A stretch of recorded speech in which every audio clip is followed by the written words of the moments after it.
Hello and welcome to Go For It. I am your host, Paul Gannon. For the next hour, we're going to be talking sports and having fun doing it with all your ideas, all your opinions, and all your beliefs.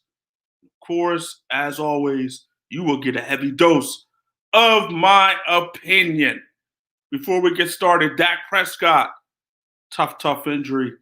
Here's what Logan Ryan had to say after that game.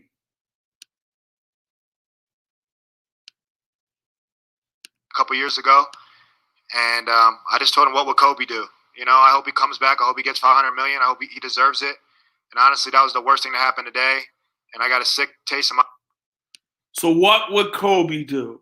What would Kobe do? It's fitting that he would say that after the Lakers, they won the championship later on that night.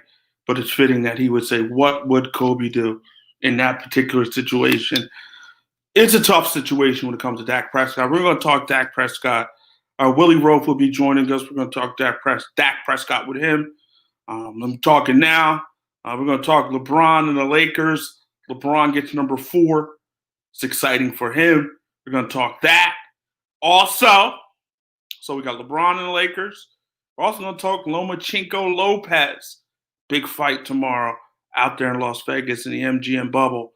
So we're going to talk about that as well. So let's go to Dak Prescott now. And first and foremost, I'm a lifelong Eagles fan. So when I saw that, obviously, I was sick to my stomach. I was sick to my stomach when I saw it. I was sick to my stomach. And now, I don't like the Cowboys, obviously. I hate the Cowboys. I'm a lifelong Eagles fan. But I was sick to my stomach after what I saw happen to Dak Prescott.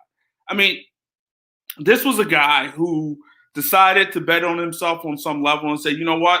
I want 4 years. You're offering 5. I want 4. I'm just going to play on the franchise tag and make $31 million this year. And he's got the $31 million. But he had an opportunity, reportedly, to get 110 guaranteed. So there was a 5-year, reportedly, $170 million deal on the table, $110 million guaranteed dollars. Imagine what you can do with $110 million guaranteed dollars. Imagine how many Prescotts could be fed off $110 million guaranteed. So Dak decided to bet on himself. And, it's never a bad thing to bet on yourself. But in the game of football is a vicious, brutal sport. It's unforgiving. It takes one play, and then that's it. One play can end it all. So in the game of football, you want to get as much security as possible. Now, you have a situation, a guy like Kirk Cousins who played on franchise deals in Washington, but it's totally different. Washington wasn't offering Cousins this type of money, the type of money Dak Prescott was getting offered. Ultimately, Cousins made a 3-year, $84 million guaranteed deal with the Vikings, and he made a bunch of money on the franchise tag in Washington. Played it for 2 years, so made money, stayed healthy, and life goes on for him. But Dak Prescott is a different type of quarterback and is a different style, plays a different style. Dak Prescott likes to run the football, and that's how he got hurt, outside the pocket, running the football. So Dak and Kirk Cousins have different styles of play. But I look at Dak Prescott, and I look at this. I didn't see the play live. I was in the car, and I was listening to it on the radio, and longtime New York Giants radio host, radio announcer, play-by-play guy, Bob Papa, said something interesting. He said in the game of baseball, you know what? You can gamble on yourself and you can try to go out there and try to get more money, gamble on yourself. But in the game of football, a game that's so unforgiving, a game that at any moment, at any time, guys can get hurt and your career can be over, you can't gamble like that. And Dak Prescott rolled the dice and he lost. He lost. Now, he's got the compound situation with his ankle and everything, so he's going to be out, 4 to 6 months. And he's got to be out for that period of time. Who knows if he's going to be the same? Maybe he will, maybe he won't. But that was a vicious, brutal injury. That was vicious. And you're almost surprised it doesn't happen more often because it was just a freak situation. Dak, stiff arming, trying to get some extra yards. Logan Ryan trying to tackle him, trying to get him down, and ultimately he got him down. But in the midst of getting him down, he also ended up, Dak ended up hurting his ankle. So what happens now? And it's going to be interesting to see how this situation plays out. If you're the Cowboys, do you give Dak do you offer him an incentive-laden deal where you say, you know what, if you hit this mark, and that mark, you can get this? Or do you just flat out say, you know what, we're going to give you the money. We're just going to give you the money and know that you're going to be right, you're going to get healthy, you're going to be back to your normal self. Who knows how they're going to play this thing? Or is it a situation where Dak has to play, let's just say, a 1 year, $25, $23 million deal? 1 year deal at a high price and see what you can do. Or do they franchise him again? I mean, there's many ways this thing could go. And I'm not exactly sure how it will go, but there's many ways this thing can go. If I'm the Cowboys, obviously, I still think Dak could be a very good quarterback, and I think he can recover from this injury, but you don't know. You don't know. If I'm them, I try to offer them an incentive-laden deal where, it's a situation where he almost has to earn it again on some level, because I don't know how many suitors Dak is going to have out there. Who is going to be out there throwing money at Dak Prescott at this point in time? Might not be a lot of people. So that's going to be interesting to see what happens with him moving forward. But in terms of the Cowboys at this point, obviously you hand it over to Andy Dalton. And Andy Dalton's had success in this league. And I said this in the offseason when they signed Andy Dalton. This was a great opportunity for Andy Dalton. An opportunity to be able to play with those skills, weapons that the Cowboys have. Those weapons that he has. Zeke, Monty Cooper, CeeDee Lamb. I mean, the Cowboys have a Gallup. They got some weapons out there. So it's an offense where you can look good. Now, at the same time, it's an offense that is missing its two tackles. La'el Collins, Tyron Smith are both out. So that's going to affect some things. But I think if we look at the NFC East, and the NFC East, as we know, is not a very good division. Giants stink, Redskins stink, the Eagles stink, and the Cowboys stink. They all stink. Every team in that division is lousy. They're not good. But somebody's got to win the division. So I look at it and I still think the Cowboys have the best shot. I still think they have the most talent, but that's not saying much. That's not saying much at all. So I do think they have the most talent. I will say this. To me, the only team I can see threatening the Cowboys for the NFC East is the Philadelphia Eagles. Because they have a quarterback in Carson Wentz. I know he's struggling. I know he's leading the league in interceptions, but he's still a very good quarterback in this league. So Philadelphia has an opportunity. And it's going to come down to the Eagles or the Cowboys. And it could be a situation where that tie that the Eagles had against the Bengals, that could come into play in the Eagles' favor. Somewhere down the line. We'll see how that whole thing plays out. But the Cowboys defensively are an awful team. They're awful defensively. They're not good on the defensive side of the ball. But that defense is going to have to find a way to step up because I think they do lose a little without Dak Prescott. I think and Dak was having a fairly good year. The numbers were big. He's putting up some big-time numbers for the Dallas Cowboys. Dak was putting up some decent numbers. So the numbers were solid. And Dak was, I know at times the Cowboys would get down early and Dak would be forced to pass it a lot. And so the numbers, some would argue, may be a little elevated, but Dak was having a big-time year. And so he was in line to possibly earn that money, earn that next big check, if you will, that big contract, those guaranteed dollars, that long-term stability. Dak was in line to get that.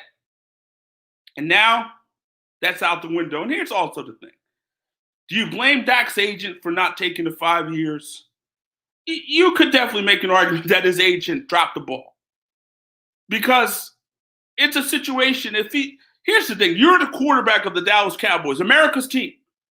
America's team. And one of the most popular franchises in sports. You're the quarterback of that team.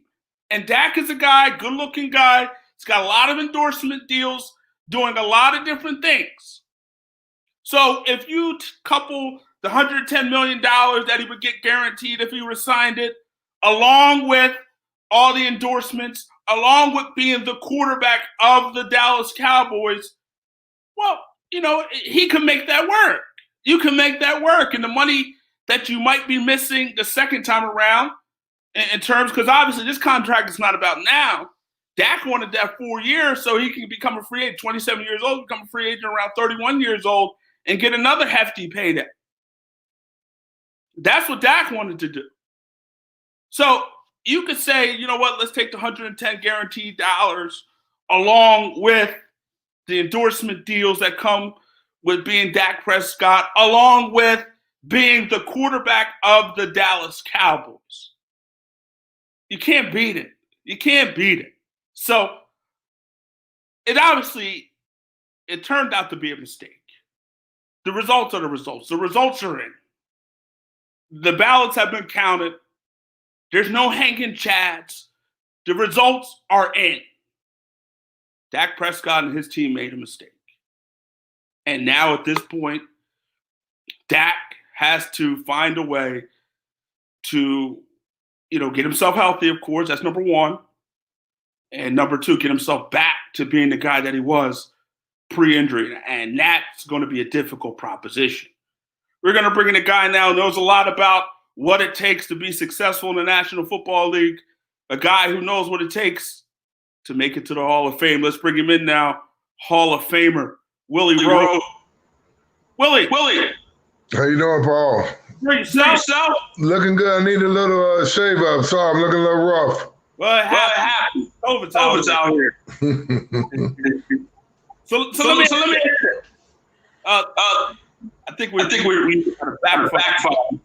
Here's some backfire. Go ahead, Paul. You broke up. Can you hear me? Yeah, I can hear you now. Okay. It seems to be an echo. Yeah. I think that's on your side.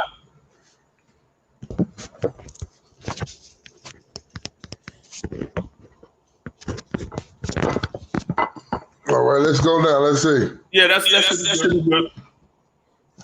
All right, so let's get down to it. Dak Prescott. The whole situation with Dak. He gambled. Ultimately, he gambled. Now he's going to be out 4 weeks. 4 to 6 months. And who knows if he's going to be the back that he was when he returned. Your thoughts on the Dak Prescott situation? Did he make a mistake? I think he did. I mean,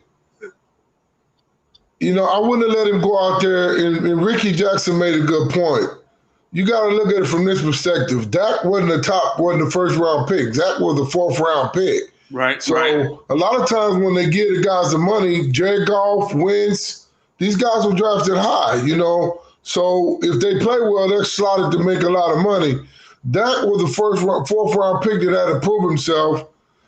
I mean, he's played well, but the team has made it a little bit in the playoffs. But when you got 5 year, $177 million to $34 million sitting on the table, and you're making the money Dak's making off the field, I mean, to go from a 4th round pick to where he was to how well he had played, and he was very good at Mississippi State. I remember watching him play in college.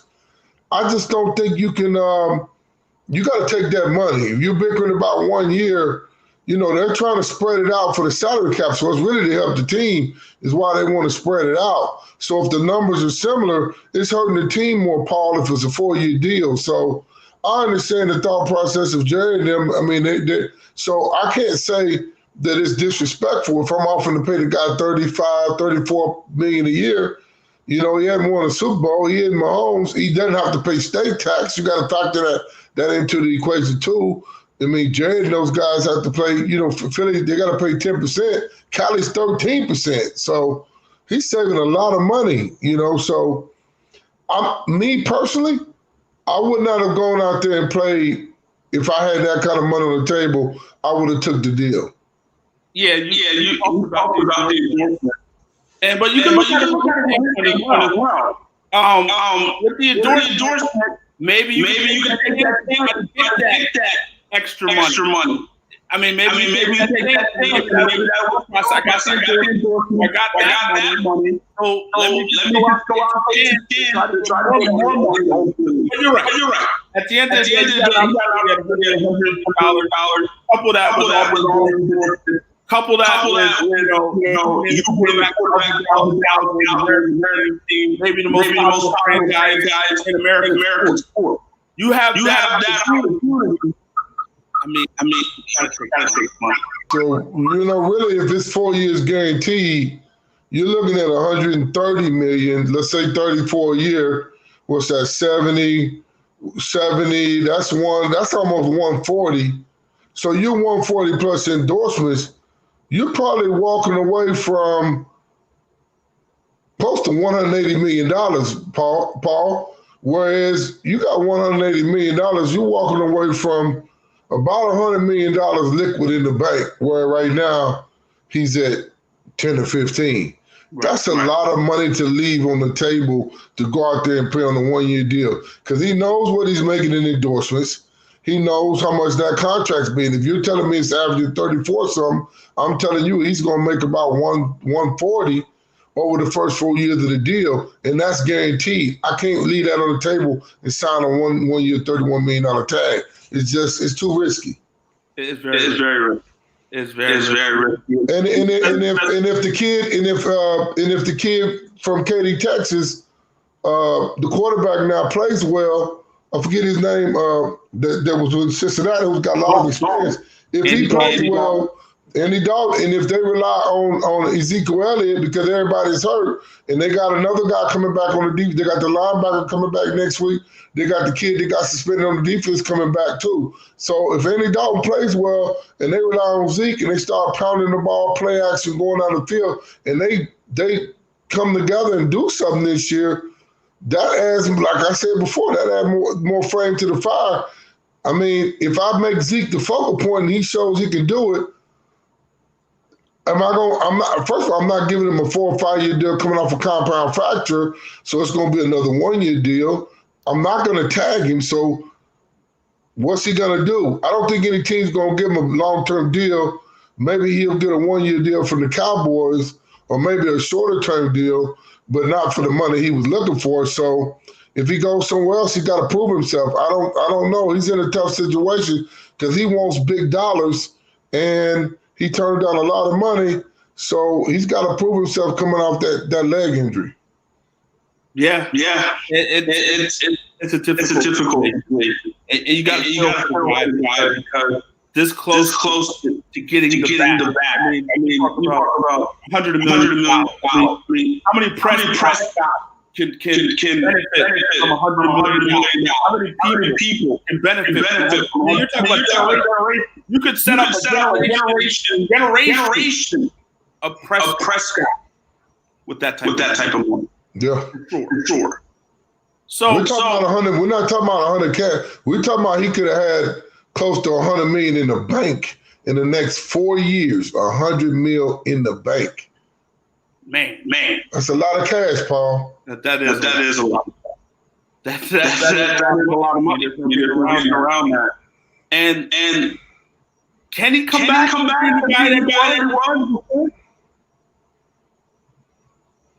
We'll see. Yeah. I think he can come back. I don't have a problem. Dak is a pro. They love him. His teammates love him. He carries himself. He's been through a lot this year between his brother passing and the injury and the stuff he's dealt with. I mean, he's a very resilient guy, and he's been a leader of that team. The problem is, they've been playing catch behind, catch up.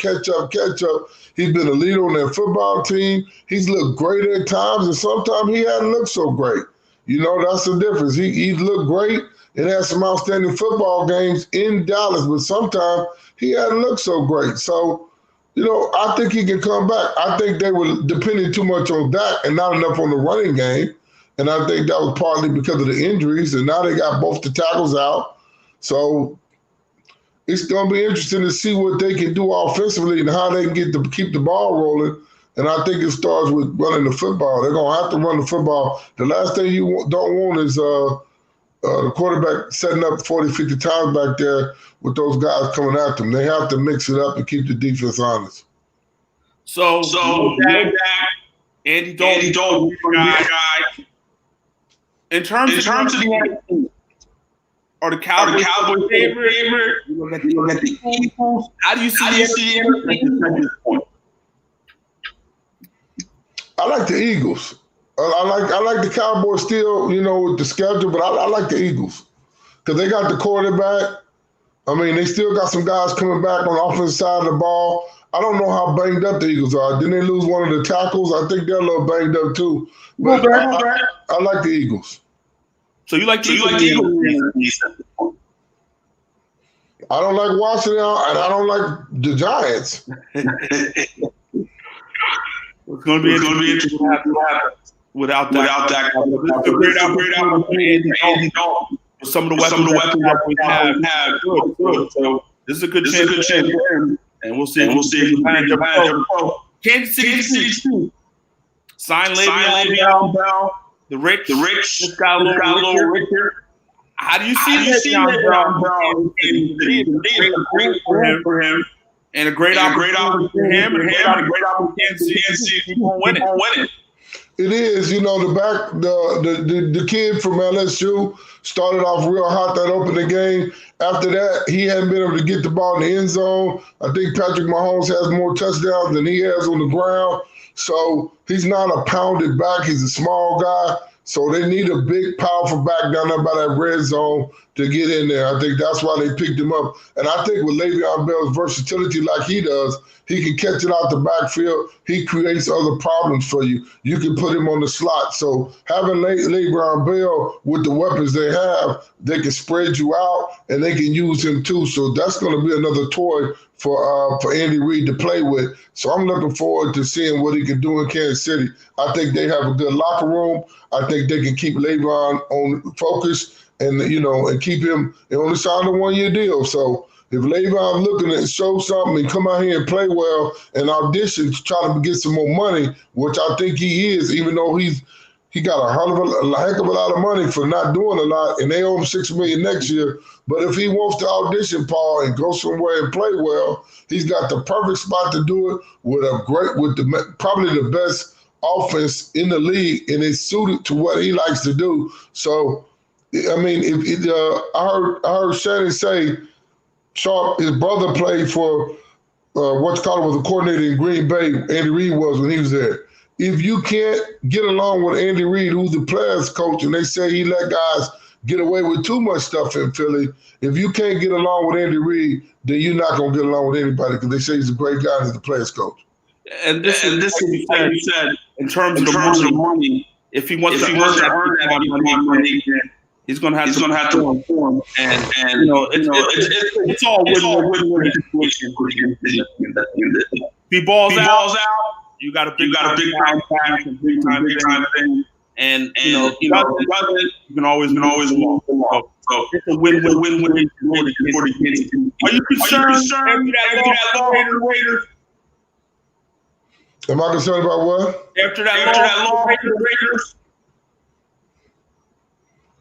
Yeah, I'm concerned with the secondary, yeah. I'm concerned with the back end, yeah. And then, they had another guard go down. They got to get pressure on guys up front. And, Chris Jones has to do his thing, but I'm concerned about the secondary. They're hurting. They get Breland back.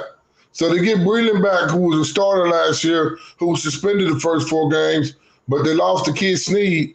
And those corners, they got to play better. The corners have been struggling. They let another guy go who was on that team, but Breland's coming back. That's going to help the defense. And, I'm concerned about the secondary, yes. Well, losing to the Raiders, surprise. I think ultimately it'll be okay. It'll be all right. But at the end of the day, that's going to have to win for the most part. One of the reasons we got they with everybody. And so I think they'll continue that. I think they'll continue to have the necessary moving forward. So We look at that situation. The addition of Le'Veon Bell, and we'll see ultimately a better team moving forward. I mean, I can't see him going in there and messing anything up. In Kansas City, especially the culture that they have. I think everything will be fine there in Kansas City. Alex Smith. We saw him play last week. I gotta be honest. When I watched him, I'm scared. It's not comfortable watching him play. And I know he's healthy at this point. But I would prefer him to play. That's just because I'm scared after that and all the things that he went through. What do you feel when you play? I'm frightened, and after he got in that game and he got sacked and it was wet in those conditions, I mean that could have been a recipe for disaster, and he made it through it. So I just hope the leg's healthy. I hope he can finish off. I think he wants to finish off playing football. I don't think it matters that he's on a bad team. I just think he loves playing football. You know, if I'm not mistaken, Paul, this is the last year big money deal on that contract. So after this year, I don't think he's going to be looking at getting a big contract. I don't think anybody's going to give him a big contract. He's the number one pick in the draft, and he's made a lot of money. So I just think he wanted to end up coming back off the leg injury to prove he can still play. Do I think he'll be the Alex Smith of old and be outstanding? I would love to see a happy book ending for him, a storybook ending for him. I just don't see it in Washington, and I hope he plays well. I hope he finishes off and plays well, just so he can prove to himself he can still play. Now, if he proves himself he can still play, is he going to walk away? I doubt it. It seems like he doesn't want to quit playing football. Will he accept the backup role and take a low salary? Maybe that's what he does, but you still going to have a chance to play. So, you know, I pray that he stays healthy. He doesn't want to quit. So if they cleared him and if he gets hurt again, it's over. But if he plays, he wants to play. So he's got something to prove. It is a rocket that play. And if he's clear, then all is good. Right? He just goes out there and plays. You know what I mean? I prefer that. But at the end of the day, I'm not him, and he is, and that's one of the reasons he is somebody needed to play at a high level and get all the money that he's earned. And Paul, he didn't have to play. I think the contract this year was guaranteed. He didn't have to play. He could have sat at home and collected the salary this year. But I respect him because he wants to play and he doesn't want to just collect the check. So I think this year was guaranteed anyway. He didn't have to play. And he's made $44 million this year. It was a base salary on Washington. He's made a lot of money. He's made a lot of money. And he's going to be comfortable moving forward. Again, he has something to prove. It's the same thing that makes sometimes people that lead down. I'm not saying this is a downfall. I'm saying that at the end of the day, everybody's rising and he's going to keep improving and moving. Someone says no. And that just no one has to go. So your boy, LeBron James, his fourth championship. Lakers won the NBA Finals in 6, blew the Miami Heat out. It was a big time for LeBron. LeBron champion again. Your thought? I'm so happy. I'm so happy they got it done in the bubble. All the stuff everybody's going through this year, to go in there and get that ring. It's rumblings that they're trying to get Chris Paul. I don't know if I would do that because you'd have to let go of a lot of guys. You know, but Chris Paul would take a lot of pressure off LeBron. I think they need to bring in. They want to bring in somebody so LeBron doesn't have to run the point, and somebody take the pressure off LeBron and can spell him more. So I think that's why, because they saw what Rondo was able to do. When Rondo was able to come in there and take over the pace of the game, they didn't lose a lot with Anthony Davis out there. So they need somebody that can control the pace of the game. And I think Chris Paul will be an upgrade from Rondo. He's a better outside shooter, and so on and so forth as far as the leader. I just think you're going to have to give up a lot of guys to get Chris Paul because of the salary. So I'm excited about that. Tyronn Lue took over for Doc, who was Kansas City boy. You heard what happened. Yeah. If you haven't heard, Paul, that Kawhi Leonard was showing up late. He was not having to do stuff in practice and all this stuff. And before he got there, they were tough. It was Pat Beverly and Lou Williams and the big boy in the middle. They were built on toughness. Yeah, toughness. And when Kawhi got there and Paul George, they started doing all this stuff. And this stuff had been going on in Toronto with him traveling with his girlfriend on team flights and stuff, Kawhi. So I think him coming in there, demanding Paul George and them doing all that stuff that they were doing and being late to get on the team plane, because I heard he was coming all the way from San Diego to go out of L.A. I mean, if you're based in L.A., you need to be renting a place in L.A. during the season. You can't be going back to San Diego every night and driving back and forth or getting on that helicopter.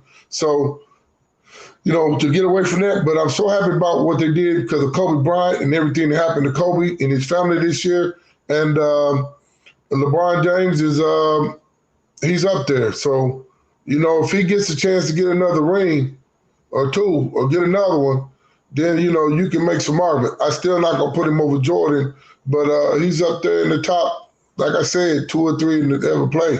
You got him, Kareem, and Jordan up there, you know, bunched together. 1 A, B, and C if LeBron gets another one. Let's go back to Kawhi for a moment. I look at Kawhi Leonard. Last year with Toronto Raptors, low management, everything. That's the reason they want him here. So from my standpoint, Kawhi comes first. You know the blueprint. The blueprint. Kawhi, you know, he doesn't play every game. There's some low management and everything comes to him. But at the end of the day, he does his thing. The Raptors don't win it out of Kawhi. And they may not have wanted Kawhi to go to Toronto. So from my standpoint, deal with it. He's good enough. Different type of guys, though. The guys in Toronto were laid back. Van Pelt, Siakam, and all those guys, Kyle Lowry, those are nice guys. They're not going to trip like that. But when you come to a team like the Clippers with those type personalities that are older veteran players, when he got to Toronto, he was the man on the team. Well, when he gets to the Clippers, he's dealing with some alpha dogs. He's dealing with some veteran black brother players, and they don't want to see that. If you're gonna do that low management stuff, you better be coming out there balling out of control. And he wasn't doing that all the time. Now they started to jail before they went in the bubble, and when they got in the bubble, you know, it wasn't any low management, and he looked like his legs were gone, Paul. So if we're going to do low management on him, I mean, we got to win basketball games. So I don't know how you got to play more than 50 games. LeBron hadn't done low management. Jordan, those guys didn't do low management. I mean, if he had an injury with his hip 3 or 4 years ago, that's got to be healed by now. So, I mean, it's just but you can't be late, Paul. You can't be showing up late to this and not practicing, and then you're late for the plane. Everybody's waiting on you, and you're doing this multiple times because you're trying to come from somewhere. It's not good. It shows the team that you have a player that can get away with stuff. He can't do that. I get what you're saying. But this is Kawhi. Maybe one of the best players in the game, and a guy who carry a role for a basketball team. I know Kawhi. He's not the reason they didn't win. Paul George is probably the reason they didn't win. Not Kawhi Leonard. So I get what you're saying, and I get. Kawhi Leonard is one of the best players in the game, and the blueprint was already set. Where if you do low management and everything, it's proven to work because it works. Well, they didn't have as big a problem with Kawhi as they did with Paul George, because Paul George was trying to act like he was Kawhi and trying to be playoff Pete. So they had more of a problem with Paul George, and then Paul George had that breakdown in the bubble. So, you got and the problem with Paul George and Kawhi, they're not leaders. So they're not leaders, they're not vocal, they're passive, and you got those guys that are vocal and will get in your face and intimidate you. So when you have those type of guys on the team, and Pat Beverly and those guys will get in your face and challenge you. So they're not backing down from these guys. Whereas when he was in Toronto, it was a different group of guys. You're in Toronto, whole different vibe with the city. Now you're in LA with these guys. So, like I said, Ty Lue's got a job to do. And I don't know if Paul George is going to be there next year. Somebody's got to go. And it's probably going to be Paul George. But I'm not getting rid of those other guys. And what I'm saying to you is he's going to have a job to do of figuring out how much are we going to let him load manage, and he has to be held accountable. If he's late or something, he's got to get fined. He has to be held accountable like the rest of the guys. And so you can't have a set of rules for one guy and another set of rules for another. He's not Michael Jordan. Not yet. If it's Michael Jordan, he earned the right to be able to do certain things, but he wouldn't be late. But he's not Michael Jordan.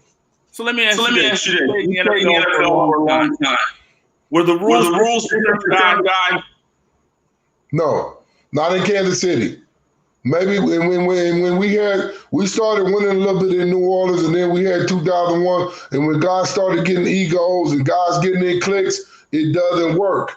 It works when you treat the guy that's the all-pro. You nice to him like you are the guy that's giving you the look on practice squad as a special teams player. And I was always the guy that hung out with the guys that weren't the all-pro guys, because a lot of the all-pro guys have egos. I'm making $3 or $4 million a year. You making a couple $100,000. So you can't treat guys like that in the locker room, because guys take offense to that. You have to treat guys with respect. Shannon Sharp was talking about this. The guys are busting their butt, and I come from a small school, so regardless if I was a high pick, I went to Louisiana Tech, so I had to work to get there from where I came from. Nothing was given to me, so I had that mentality in the league.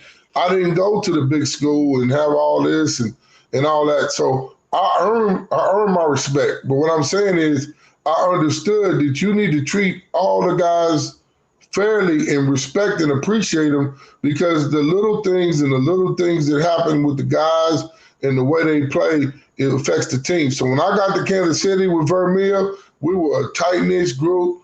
Everybody respected each other. Nobody had the big head, and that's why we were having more success. Now, we had success in New Orleans in 2000, but after 2000, everybody started tripping, and it wasn't good.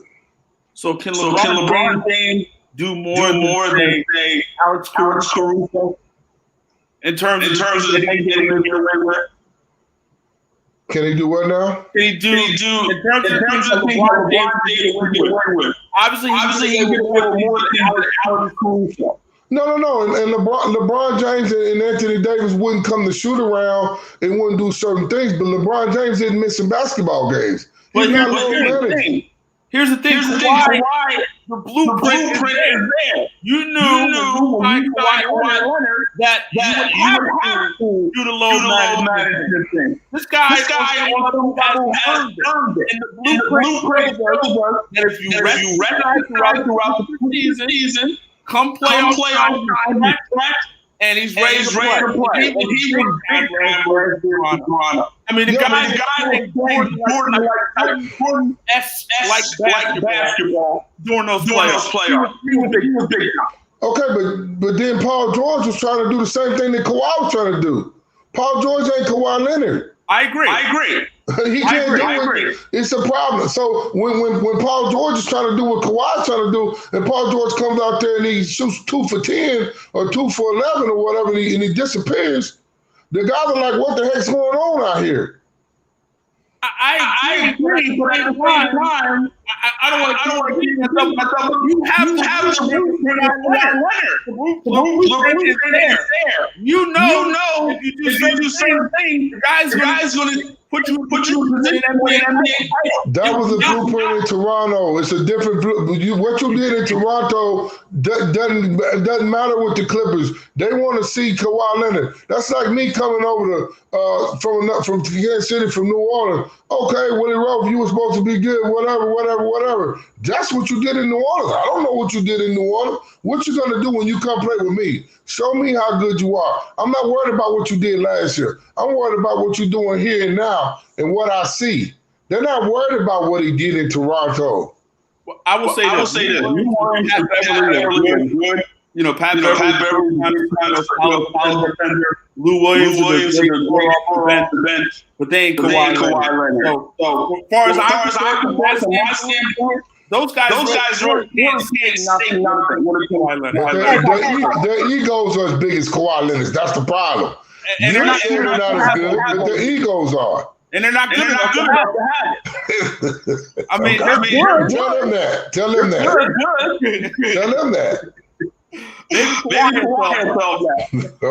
Kawhi ain't gonna tell him anything. He just ain't gonna show up. Well, here's the thing. Kawhi Leonard he got there. For what? 40 games. No shot to win an NBA title. No, come on. Yeah, I'm not. You know, Kawhi Leonard has whatever happened, it cost Doc his job, right? Doc's going to Philly. Whatever happened, he did not handle it right. If he's showing up late to get on the plane and showing up late to team or practices and stuff, you can't allow that to happen. You have to find it. And this is what happens when you have an owner with all this money promising the Kawhi the world and treating them differently and giving them special perks. And now he thinks he's better than the rest of the guys on the team, and he's getting away with stuff that his other teammates can't do. Outside of low management, it's other stuff that was going on, Paul, that pissed those guys off. And so that's all we're hearing about. I know in Toronto that his girlfriend used to travel on the team playing with them on road trips, and that was not allowed for any other player. So why is Kawhi's fiance a girl traveling with him when the other players can't bring their girls on road trips? Come on, man. Well, he's Kawhi Leonard. Okay. I mean, and there's certain players. Let me answer that. When you were all pro and doing the things that you were doing, could you have gotten away with things that I mean, I probably got away with that. I was all pro my second year, so I was going to practice and stuff. Maybe I was partying, outside of the work facility. I couldn't show up late. I couldn't show up late and not practice. No, I had to go out there and practice. When I got to Kansas City, I was practicing all the time. I didn't practice 2 days my rookie year. I was coming off from knee surgery. So my first year in Kansas City, that was my 10th year. So what I'm saying is, no, I never you could have gotten away with things if you could have. Not with Vermeil, no. Vermeil wasn't gonna let that happen. I would have liked them to rest me more. I think if they had rested me more in Kansas City at the training camps and stuff, maybe I would have played a little longer. But we were doing a lot of banging, so I went and told them my back was bothering me. I needed them to take better care of me off the field. But Vermeil didn't understand anything. His philosophy was, you work hard, you play good. You got to work hard to play good. And that wasn't the right philosophy to have, because I had a knee scope and didn't practice some of the time in New Orleans and play. So, I mean, it's over now, but I wish they would have done a few things, because we had the oldest offense in the league, but we were the most productive offense in the league, but we were older guys. All of us were older. So we needed Will Shields and me and Tony Richardson, all us. We probably needed some more rest, but they didn't believe in that. And we were putting up big numbers every year. And you run out of gas when you're putting up big numbers and you're practicing 3 hours a day. So low management. I needed load management too. You're right. I would, if I had load management, I might have played a couple more years. You're right. You should have been like Kawhi. I couldn't do that. We couldn't do that in football. This football. This ain't basketball. And guess what they did? The year I walked away, they went and got Herm Edwards, who changed everything up. But it was too late then. Right.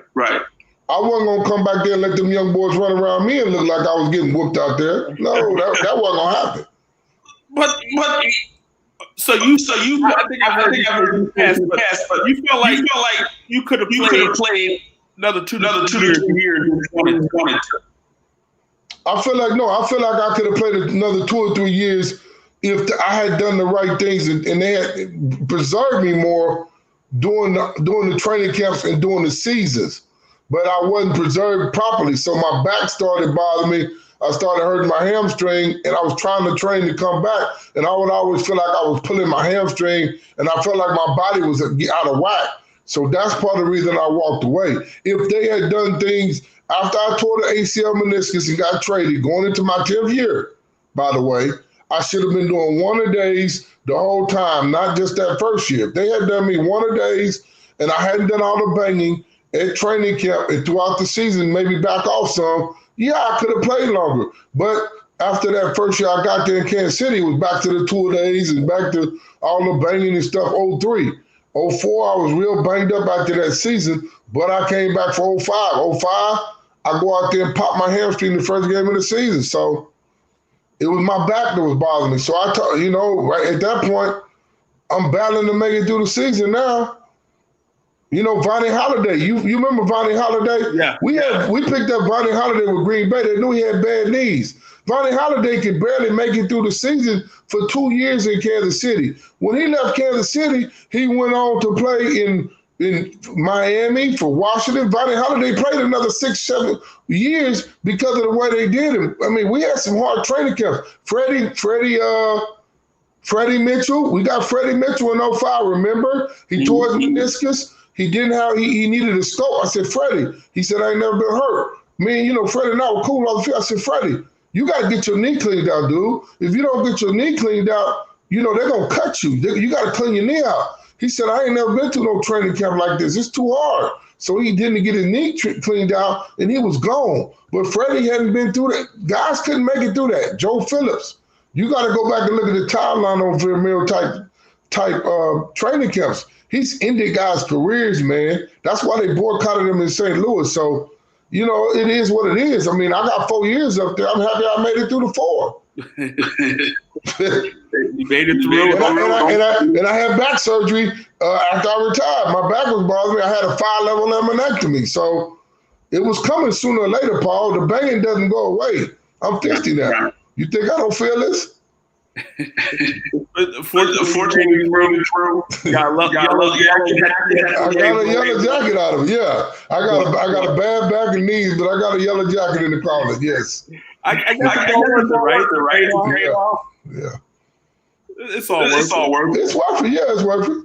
I left my mark. And on another note, before I go, we want to give our condolences to the great Fred Dean. Sure. Fred Dean. If people don't know the history of Louisiana Tech University, it was Bradshaw who got there before 70, number 1 pick in the draft from Shreveport. Fred Dean was from Ruston, was all-state in high school, was a great football player. Eddie Robinson wanted him real bad. He stayed home and went to Louisiana Tech. He could have gone anywhere. La Tech over those years was 44-4. They won 3 Division II national championships. Fred ended up being the 33rd pick, I think, in the 74, 75 draft, played 11 years. He went from the Chargers and he got traded to San Francisco in the middle of the season. And he went out there against Dallas and had a few sacks. And they said, Paul, when they walked in the locker room at halftime, Fred was in there smoking cool cigarettes. And then looking around like, what the hell's going on here? But Fred, Fred didn't move back to Ruston till I was done playing. And I was in 99. And I obviously got there when we first went Division I, and I was from Pine Bluff, which is 2 hours away. And I came down, barely recruited out of high school, a basketball and football player, and was 220, 230. And I went on to become an All-American and go to the NFL. So when you walk around that stadium, it's me, Fred Dean, and Terry Bradshaw. Now everybody knows about Karl Malone, was a big name. and they know about Paul Millsap and P.J. Brown. But in the 70s, it was football. In the 80s, it turned into basketball. You had Vicki Johnson. You had Venus Lacey. You had Teresa Witherspoon. Spoon. So they won some national championships in basketball. So, now it's a football school, but it's been a lot of real good athletes come through there. Fred's a great guy. I'm going to give my College Football Hall of Fame ring to Louisiana Tech on behalf of Fred. And I met him at the hall, and Fred was one of the nicest guys you ever wanted to meet. I've been talking to his wife, always a humble guy, a gentle dry, and Fred we miss him a lot, and I'm gonna miss him a lot. For sure. Great man. Hopefully, Kobe get out of the way sooner than later. And Paul, I didn't tell you, he lost his sister and his dad in a nursing home. His sister was 77, and his dad was 100 in August. 3 weeks apart in August, and now Fred's gone. That's sad. Some sad stuff there. And condolences to Fred family. Sad story. Let's get COVID out of here. It's not going out no time soon. We got to get a vaccine, man. Yeah. Paul, the flu, if you touch the surface, it lasts 17 days. COVID lasts 28 days, so nearly a month. If it's in the right environment and it's enclosed, not out in the sun or something, but like in a store or something, it can last on the surface for 28 days. That's crazy. That's crazy. Well, let's all continue to stay COVID free. Treat each other well and keep pushing, man. Out here. For sure. Willie, absolute pleasure, man. Appreciate it. Thank you for having me, man. Have a good weekend. You too. Take care of yourself. All right, I'm trying. Hall of Famer Willie Roaf. Pleasure having him on the show. So we look at everything that's going on now, and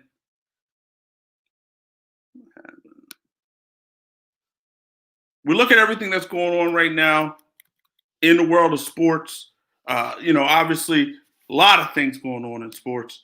And the Lakers obviously win another title. LeBron James gets another championship. Number 4 for LeBron James. That's huge. LeBron gets another championship. The Lakers obviously. LeBron gets number 4. And so you look at LeBron James, and obviously the conversation and the stuff we're going to talk about is Michael Jordan. Everybody's going to talk about Bron and Jordan at this point. Who's the GOAT? Who's the greatest of all time? How close has LeBron gotten to Jordan? Has LeBron surpassed Jordan? I will say at this point in time, no. No. Not yet. And I don't know if he ever will. I mean, to watch Michael Jordan is to appreciate Michael Jordan. And it's the same thing with LeBron James. It's the same thing. But I look at Michael Jordan and the things that he's done. I mean, the things that he's done throughout the course of his career. 6-0 in NBA Finals play. 6 NBA Finals MVPs. No Game 7s. Guys won a Defensive Player of the Year award.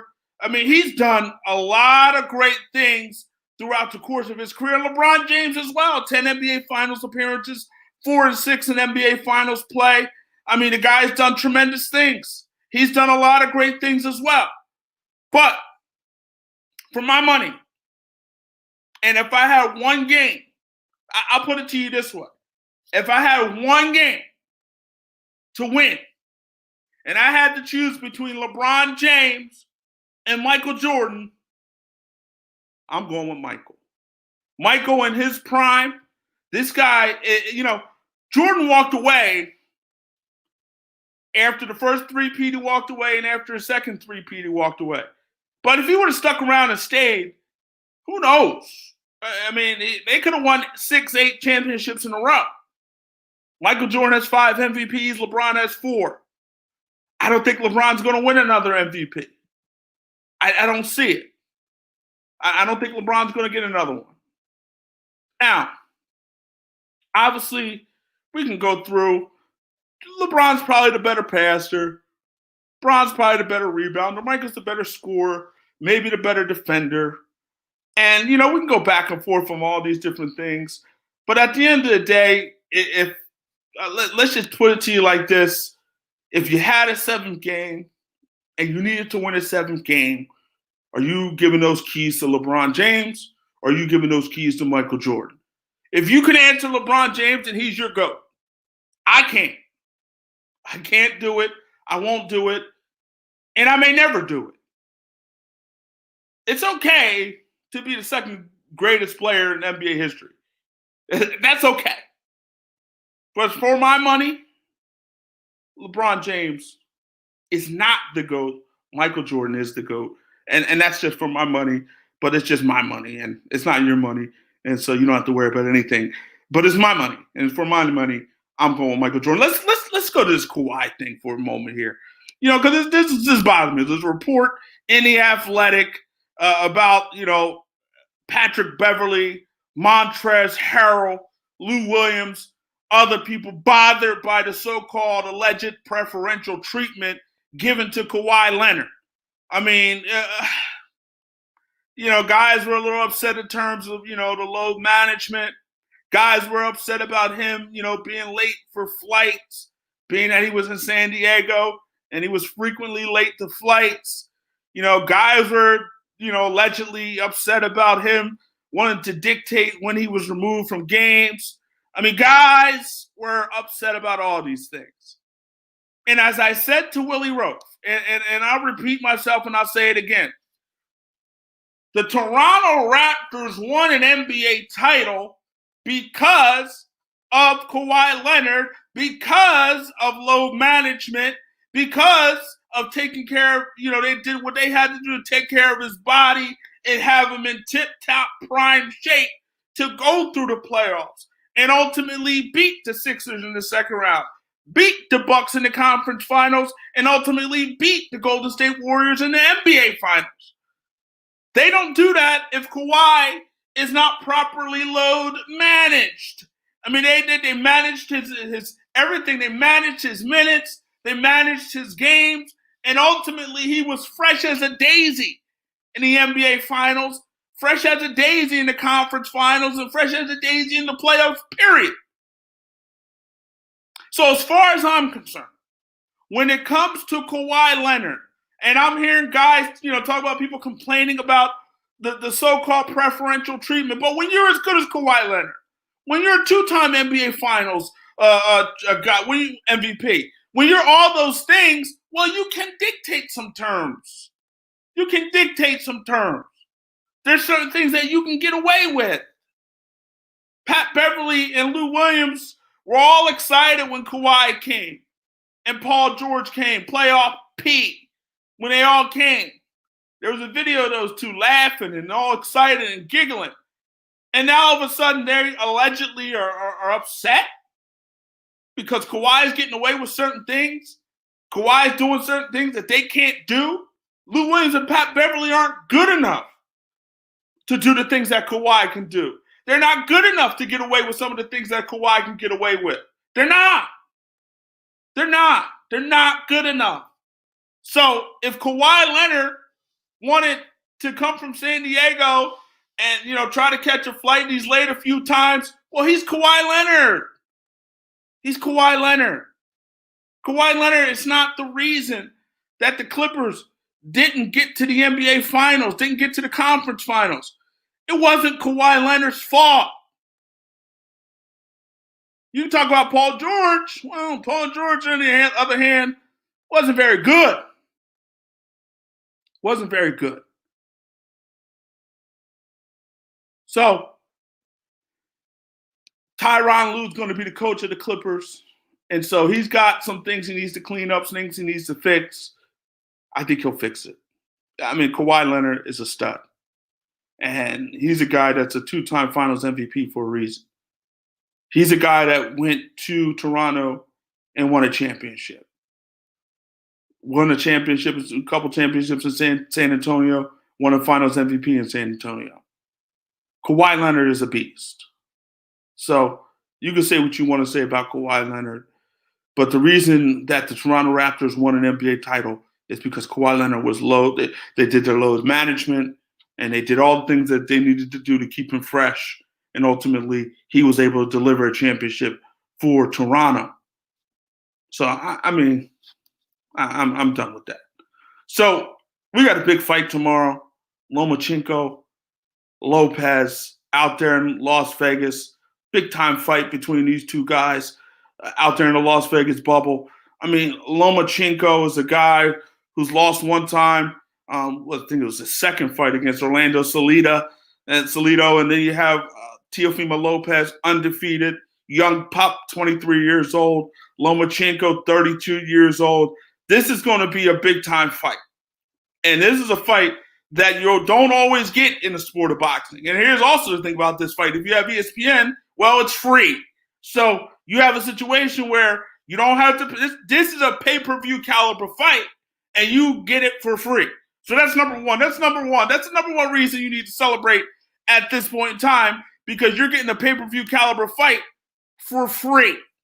All right? So celebrate. Jump around. If you love the sport of boxing, you're getting a pay-per-view caliber fight for free. All right? So you can't beat that. It's free. If you have ESPN, of course. And, of course, if you have ESPN, you're paying for it. But forget all the details. But I think this is going to be a very good fight. I think this is going to be a highly skilled war. I think – now, here's some scenarios. I think we're going to see it could be a highly skilled war. It could be a situation where Lomachenko gives Lopez a boxing lesson. It could be a situation where it could be a number of different things. But those are the two things that I think it's going to be. It's either going to be Lomachenko is going to give him a boxing lesson, or it's going to be a war. And if this fight was at 130, 126, I would say Lomachenko. No doubt about it. But this fight is at 135. And I don't like Lomachenko at 135. As great as he is, I don't think 135 is the weight for him. I think it's too big for him. I think he's best at 130, 126. He doesn't belong at 135 in this. If this fight was at 130, I'm going with Loma. But it's at 135. And Teofimo Lopez can bang. And you look at the situation, Loma's been touched up at 135 a little bit. Been touched up a little bit.